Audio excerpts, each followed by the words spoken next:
All right, we are now in section 4 of the class, the very last part, where we apply all the stuff we've been learning, especially all the basic ideas and principles, to understanding at some level, at a deeper level than before, hopefully, how biomolecular systems and machines actually work. And because we are talking largely about thermodynamics and also kinetics, which is also controlled by thermodynamics, things like energies and sources of energies and fuels and stuff like that are going to be very important. So yes, we're going to use thermo and stat mech. Probably not too much stat mech in this section, but it's sort of there. And a lot of kinetics to help understand how molecular machines, especially biological, there are non-biological molecular machines. They're kind of in their infancy and they're kind of very crude at the moment, but there are synthetically made biological machines, non-biological machines out there.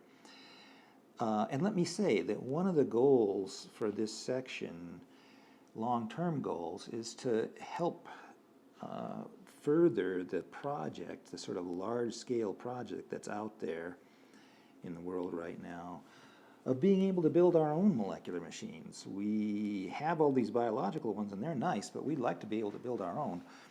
We could make all kinds of synthetic cool things if we could do that. Also, we could also build completely artificial forms of life if we wanted to, in principle, in the long run anyway. And I guess I think that'd be a good thing, a dangerous thing, but also a very powerful one. All right. So what is a machine, first of all? What do we mean by that? Especially, what do we mean by a machine on the molecular scale? We'll look at macro scale machines and micro scale machines in a second. But before we go further, let's look at a video. I think it's one that I showed earlier, way back at the beginning of the class, but let's look at it again. It's this one, Molecular Visualizations of DNA. It has two parts. This is just part 2. We're going to look at the replosome and how it works. So let me get out of this and to my movie. Here it is. Is it going? Come on, go. Here, I'll go up here. There we go.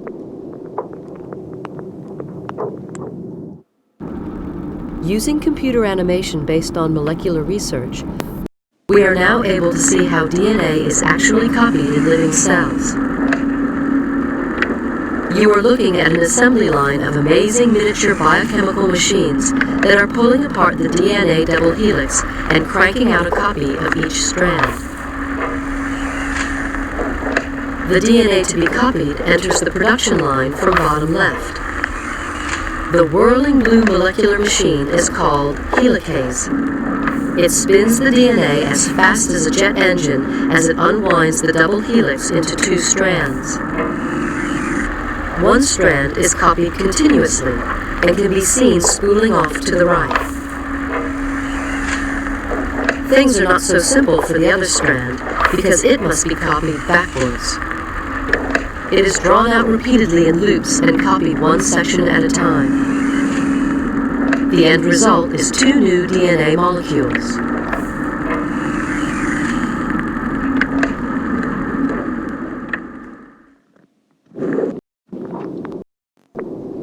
Okay, let's stop that. Go back to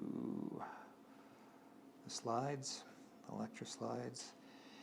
So that's a molecular machine, a quite complicated one, right? That one does a whole lot of things at once. It replicates both strands of the DNA at once, even though one of the strands is going the wrong way, and it has to do something pretty complicated to replicate that one backwards. But it has all the features. I mean, despite the complexity, we can see all the features of a general molecular machine. First of all, it has physical moving parts. Some people consider simple enzymes to be molecular machines, and in a sense they are. They do have moving parts, but they're on the molecular, or the atomic scale almost usually. So enzymes are not usually what people mean when they talk about molecular machines, but anything bigger or more complicated than that is a molecular machine and usually has something that's moving, like you would expect for something that's called a molecular machine, for that matter. It's driven by chemical energy. The movie didn't show that, but we'll talk about that later in a minute here. There are nucleoside triphosphates that are flowing into that machine all the time, and they provide energy. They also provide the raw materials for building new strands of DNA, but they also provide the energy, and so it's driven by chemical energy. There's fuel involved, and all the thermodynamics of entropy and energy and enthalpy changes are involved in creating that driving force. The turnover is cyclical. That's true for every enzyme, and all molecular machines have to be enzymes because they have to be able to burn the energy. So they have to have some kind of enzymatic catalytic site on them just to be able to utilize that energy. And so they all have a turnover cycle. The Michaelis-Menten turnover cycle is one simple version, but there are much more complicated ones. And so they're cyclical. They do the same thing over and over and over again, just like a car engine, right, which is also cyclical. And they can produce physical forces. That wasn't emphasized in the movie, but when the DNA was cycling through or spooling through the DNA polymerases in that replisome, the DNA was being pulled through by the DNA polymerases. The polymerases actually pull the DNA through themselves. And that's true for pretty much every molecular machine. They all pretty much produce some kind of physical force.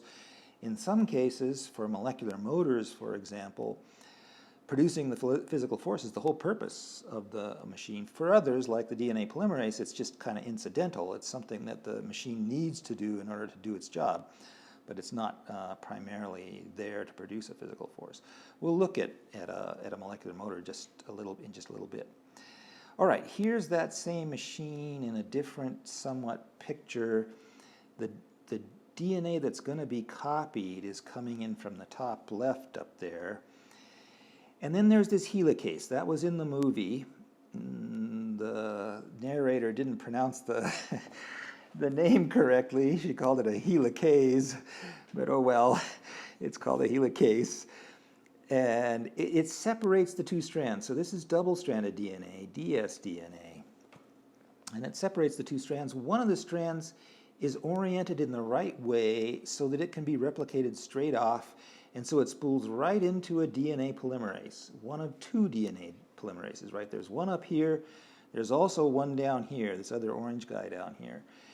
And so this strand can go right into a DNA polymerase, and then it gets replicated. The single strand gets polymerized, well, a new strand gets polymerized in a way that follows the genetic code or the sequence of nucleotides or bases on the template strand that's coming in, and you get a full new copy of a double-stranded DNA coming out.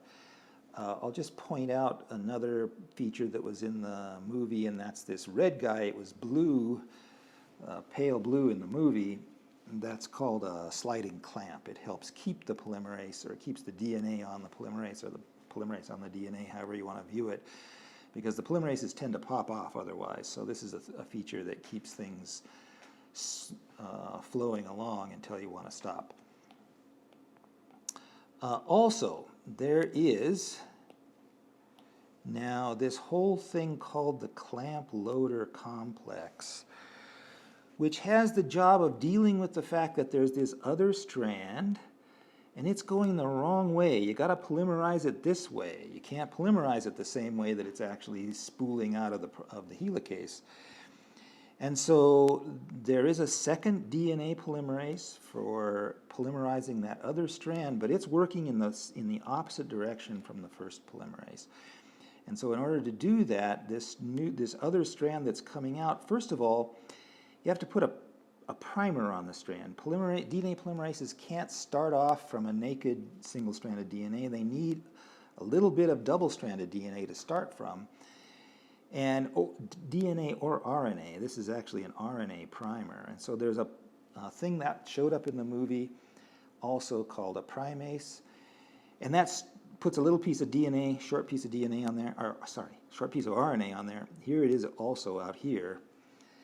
And that allows this second polymerase to start off. Then what happens is, you see it in the movie, this strand gets transferred over to this polymerase, and then from that point on it starts polymerizing the new strand backwards. And so this whole, the clamp loader's job and a lot of other things, you can see there's another clamp waiting in the wings here in order to be put on. It's going to be put on this, about around here someplace. This whole rest of this business beyond this first polymerase is dealing with the fact that you've got to polymerize stuff backwards as well as forwards at the same time. And the result, after everything is said and done, is that you get another completed strand of the double-stranded DNA. One double-stranded DNA comes in, two double-stranded DNAs come out. And so you've completely replicated the original DNA. Also, I have all these red guys on here to emphasize the sort of thermodynamics or the energetics. There's fuel coming into these. There's three machines, really. I mean, the clamp loader works off of the other machines. I don't think it burns ATP on its own. It doesn't have fuel on its own. It uses the fuel, uses the forces and energies produced by the others. So, but I know that the helicase for sure does. It burns ATP. It needs energy to separate the strands of the DNA. The strands of the DNA don't want to come apart. You got to put some energy in to make them come apart. And that comes ultimately from the ATP, and there's a complex mechanism by which that happens. We won't talk about it, but it's out there. If you want to find out how that works, you can look it up in the literature. And the same thing, of course, for the polymerases themselves. They not only need a source of energy, or delta G I'm writing here, but they also need a source of incoming monomers, right? You've got to build a new strand. You've got to build it out of incoming nucleoside triphosphates, which are what the strands are made of. And so there's a fuel and building material burning operation, if you like, or utilization operation that's coming into both of the two polymerases. So both of these guys are also burning their own type of fuel. And, you know, the NTPs are very similar to the ATP. ATP is adenosine triphosphate, and it's a riboadenosine triphosphate here. So it's got a ribosome, it's got a ribo sugar on it. Whereas the NTPs that are coming in here are deoxynucleotides, and they're also GTP, CTP, TTP, not just ATP. So they're a little different both in their sugar and in their bases, but they're very similar molecules. We'll look at them below. Let's see, what else do I want to say? Oh yes, I have these big red arrows on here and here, to indicate that because there's a source of fuel, and because this process is going on, and it requires that the DNA, the single strand of DNA, be pulled into the polymerase here, both of these polymerases are generating forces. They're basically winches that are hauling that single strand of DNA right into themselves. And so we're going to try to understand a little bit about how all that works. In particular, we're going to focus, I'll say this down below again too, but we're not going to focus on this whole giant machine because it's too complicated. We're going to focus on just one of the polymerases and understand how the polymerase works in some detail. And let's see, I say down below what we're going to do with that, but I'll come to that later. Here's just a frame from the movie I showed, and here's where that movie is if you want to look it up. Here's all the pieces and parts labeled for that movie, so that if you want to watch it carefully and even stop it and scroll back and forth and see what that machine is doing, you can know what the pieces are at least. All right, in order to understand how a molecular machine works, it's useful to compare to a macroscopic machine. What does a macroscopic machine do? Let's pick a car engine or an internal combustion engine as sort of the prototypical example of what a molecular machine works like. And this is especially useful because it has chemical fuel, just like the molecular machines, the biological molecular machines. In this case, we've got this cylinder, right? And then there's a piston inside the cylinder.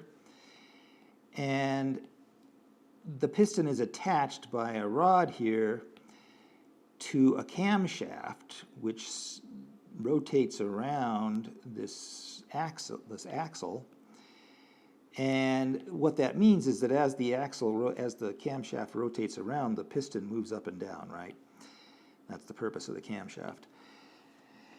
And at first, you inject some delta G is what that amounts to. A source, this is the surroundings out here, right? The surroundings is injecting delta G, doing work in an abstract sense, but in a more concrete way. It's injecting some delta G, a mixture of fuel and oxygen, which can react and release energies, right, into our system. So the surroundings is putting some energy into the system right at the beginning there. And then in the next step, that fuel gets burned, that fuel-oxygen mixture gets burned. That heats up the gas in the cylinder, and the next step after that is obviously now a higher pressure in the cylinder, forcing the piston down and forcing the camshaft to turn. That generates torque, and the torque does work. So this is the stage where the car engine actually does what you design it to do, which is to, turn the wheels of your car or anyway do some kind of work. This is the stage where it happens. And I will point out below that at this stage also, we're releasing heat energy to the surroundings. This is the place where the thermodynamics comes in, right? You can't do work without raising the entropy of the universe, and that requires that stuff be pushed back out to the surroundings, and that's what's happening here, along with other things. And then finally, because these things are made of metal parts and they have considerable mass, and there's inertia to that mass, even after the push is over, the camshaft continues to turn and the piston rises back up. It's now pushing out all the burnt carbon dioxide and other stuff, spent fuel, out into the surroundings again. And then after that, of course, the cycle repeats. The new fuel gets injected and so on. Yeah, here's just a repeat of the same thing that was up above, but now labeled a little bit. So here's where the delta G increases. At this burning stage, before there's a chance for any heat to go out to the surroundings, it's just a delta S increase. The gas is being heated by the burning process, and there's no delta E change or no delta U change, no energy change, right? Because all the energy is still contained in the cylinder at that point. We're on a fast enough time scale so that no energy has escaped at this point, and we haven't done any work yet, right? So energy is the same, so it's a pure delta S increase at this point. And then, as the pushing begins, now heat is being released. If we did this slowly enough, the temperature of the gas would get back down to room temperature, probably in a real car engine, and that doesn't happen, right? The temperature probably stays pretty high in a car engine, but in principle you could do it that slowly. And then finally the rest of the cycle continues, and this is the stage where there's we're doing work on the surroundings, and we're releasing heat to the surroundings, and both of those things are contributing to the overall delta G change, starting from the fuel being injected and at the end with the spent gases being ejected. There has to be an overall negative delta G change that's driving this cycle. After that, it repeats, and there's a new delta G change on the next cycle, and so on. All right, so just a few notes here. First, fuel has to be injected for this motor. Work is done by the motor. That's its whole purpose. Heat is also released to the surroundings during the course of things, and in fact, thermodynamics, we haven't talked about heat engines particularly in this class at all, in fact, in this class. but it's possible to show that you can't get any workout, any useful workout, without also releasing some heat. You can't get 100% efficiency from a heat engine, and that's what this is in effect. This is a macroscopic engine, and therefore part of the cycle relies on inertia. This part of the cycle continues not because any more power is being put in or any more forces are acting, but because you've already revved up this camshaft and now it's continuing on for a while before friction slows it down. And also everything is now happening in a smooth, deterministic way. That is to say, the system isn't fluctuating or shaking. And in fact, if you took your car out on the road and it was a rough enough road, and if the engine weren't well built and these things started shaking around in here, your engine would probably stop, probably have trouble. Fluctuations would kill this engine. And that's a big distinction between macroscopic engines like this and microscopic ones that we'll talk about in a minute, because microscopic things are always fluctuating and shaking. All right, now let's look at a microscopic machine, and I picked a motor, just like the motor we looked at above, the macroscopic motor we looked at above. This is kinesin, and it's a molecular motor. Its whole purpose is to move stuff around inside cells, and so here's what it does. Here's a microtubule, which is basically a superhighway on inside cells. That and actin filaments act as highways for transporting stuff around. And there are different molecular motors that act on actin and microtubules, and there are different ones that work in different directions and have different properties and carry different kinds of cargoes and so on. But this is sort of the prototypical one. This is the one that's probably been studied the most and is the most well known. This is the actual motor here. This thing with these 2 feet and this long tail, or I don't know what you want to call it, lead line or something like that. And what it does is it walks on the microtubule. So this guy moves over this guy. It has a hand-over-hand motion, and it walks at about 700 steps per second and just carries this cargo here, which oftentimes are mitochondria. One of the things that kinesin does, for example, is your nerve cells have very long axons, right? But there's only one nucleus, and so everything that happens at the end of the axon has to come from the nucleus.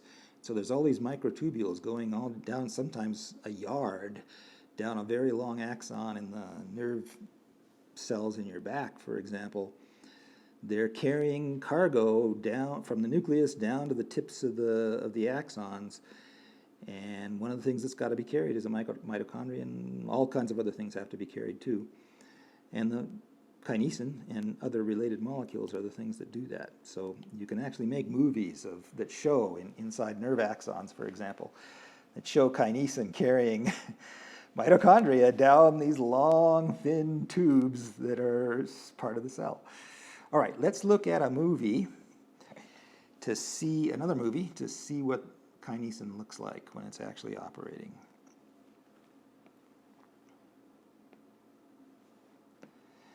All right, so this is kinesin, 2 heads again.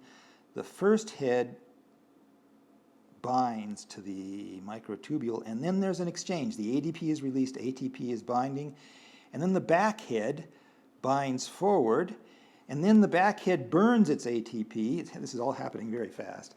There's an exchange on the forward head, and then the back head switches around and binds in the forward direction, and then the back head burns again. And the forward exchanges ATP, gets a new ATP basically, and steps again. So that happens at 700 rates per second, so it just buzzes right along, but that's basically what it does. And of course, let me see, go back here, that long gray tail there is pulling something behind. So as this thing is stepping forward, it's doing work against whatever resistance forces there are on its cargo. Okay, back to the topic at hand. All right, that's what it's doing. Here's that same stuff written out as a diagram. Here's the ATP coming in. It binds to you can see the forward head here is empty. The ATP binds to the forward head. the back head is already released and it's sort of floating up in the air. And then that back head does two things. It releases its ADP here, and it also moves forward and binds up in the forward position here. How does it do that? In the macroscopic machine, that happened by inertia. That's basically the reset operation. That happened because the molecules had some mass, or so the parts had some mass, and they just keep going after they've been sort of pushed. But in this case, that's not the way things are happening. Instead, that backward head is diffusing forward. There's fluctuations, there's fluctuating forces acting on this back head and on everything in here in this picture at all times. And just by that kicks the back head a little bit forward just by chance. And if you wait long enough anyway, the thing will drift forward and eventually find this forward binding site just by chance. So instead of inertia, it's diffusion processes that are, or fluctuation processes, if you like, that are responsible for the motions on the microscopic scale. All right, so then that forward head finds its binding site. It binds, and in the process, this tail here gets pulled forward, right? So that's where the step occurs, and also you can see down here, that's where the work occurs. And so there's another analogy between this microscopic motor and the macroscopic motor. It also does work. Then the back ATP burns and releases a phosphate, and this green guy is actually this blue guy up here now after we complete the cycle here. And so now it's got ADP, it releases, and the whole cycle starts over again. Let's look down at now let's look at the energies or the thermodynamics of these kinds of things. And so the same cycle, but I now note that when the ATP comes in, that's fuel. That's the surroundings, again, providing delta G to the motor. And when the front head binds, or when the ATP binds here, that's a sticking operation, right, which lowers the energy. That energy has to go someplace. All this is now happening in a T bath, and so that energy has to go out into the surroundings again. So there's a release of heat and a rise in the entropy of the surroundings as all that process takes place. Then this back head releases the ADP. Releasing the ADP is also raising the entropy of the surroundings, if you like. And I call that release entropy here. And sometimes the cells actually adjust the concentration of ADP in the cell in order to make that release entropy greater. If you lower the concentration of existing ADP out in the cell, so the cell is kind of low on ADP, then releasing the ADP is more thermodynamically favored than it otherwise would have been. Then yes, the stem or tail moves forward and drags its load and does some work. And at the same time, this forward head sticks to its binding site, and there's some release of heat that happens there. And then the ATP hydrolyzes on the back head, and there's some release of heat from into the surroundings again from that, and also you're releasing a pyrophosphate. Pyrophosphate's oftentimes in pretty low concentration in the cell, not pyrophosphate, just phosphate. And so there's some release entropy there, and then the back head releases, and that requires some heat be put in, right, from the surroundings, because that's a sticking. That's an unsticking operation, if you like. Some energy has to be put in order to allow that to be possible. So you can see that there are a lot of similarities, but also differences between how this microscopic motor works and how the macroscopic motor works. Here's a little list of those things. First of all, yes, fuel has to be injected. You can't break the second law of thermodynamics. The entropy of the universe has to be increased overall when everything is said and done. and the fuel is the thing that allows that to happen. That happens when the ATP binds. Work is done on the cargo, on the surroundings, which are counted as well, cargo is counted as surroundings here. Heat is released and sometimes absorbed from the surroundings. Heat released is favorable, of course, absorbed is unfavorable. But you can pay for an unfavorable step with other favorable steps. There is no inertia. All the motions in molecular machines occurs by diffusion, by fluctuations, basically. There are strong, unlike the macroscopic motor, there are strong fluctuations at every stage in this whole process. And those fluctuations are necessary. The diffusion we saw up here, this movement of this back head forward by diffusion, requires fluctuations. Also, in order for either of the heads to ever release, right? Once this head is bound here, stuck to the microtubule, how can it ever let go? Well, it has to take some energy here, right? For example, has to get some energy from the surroundings, and that comes in the form of fluctuations in order to let go and continue walking. So, so unlike macroscopic motors, microscopic motors need thermal fluctuations from the surroundings. Yeah, otherwise the motor would just freeze up and get stuck. And once a head's stuck down, there would be never be any energy left to unstick it. All right, the next thing we're going to talk about is not kinesin, the molecular motor. We're going to come back to DNA polymerases and talk about that particular motor, or that particular machine, really, in detail. And let me just, as a preview for next time, say we're going to focus on two main questions. First of all, how does the machine work? That means looking at the structure of the machine. What are the parts, basically, that the machine is made out of? What types of motions does it go through? Its machine cycle, which means its kinetic mechanism from a chemical point of view, right? So kinetics is going to come in. And then we want to see about the energetics. That's the thermodynamics. That's the thing I've been emphasizing so far. What causes the parts to move? What generates overall movement on the DNA? What generates forces and does work in the case of a DNA polymerase? And what roles do entropy and enthalpy play in all of that stuff? The second question is, the DNA polymerase is the thing that copies the genomes of organisms. So it's the thing that copies our own genomes, but it's also the thing that copies the genome of virtually every organism on Earth, even viruses for that matter, which I guess most people don't consider to truly be alive. But when the DNA polymerase is inserting new genetic letters, A, T, G, or C, it has to do it in agreement with, or it has to copy the template, right? It has to copy the current genetic sequence on the DNA. If it copies it wrong, if it makes a mistake, then that's a mutation. A mistake by the DNA polymerase itself is just the same as if some other mechanism caused a mutation in the DNA.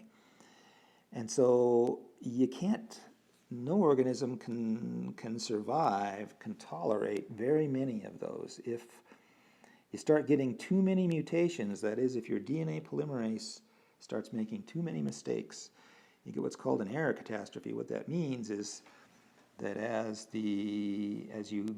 you go through one generation and then another generation and another copying event and another copying event and another copying event, the mistakes build up. Pretty soon your DNA is full of mistakes, and that causes the organism to keel over and go extinct, of course. So the DNA polymerase has to have a certain what's called fidelity. It has to copy the DNA accurately. Some polymerases have enormously high fidelity. They only make a mistake once in 100 million times. And that's because they're copying large genomes. If you're copying a great big genome, you can't afford very many mistakes in the course of that copying process.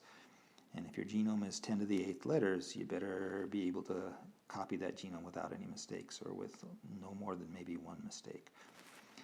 And the question is then, how does the DNA polymerase achieve that very high fidelity? And there's a number of mechanisms built into it that allow that, and we'll talk about that. All right, that's enough for now. Next time we'll talk about DNA polymerases in detail.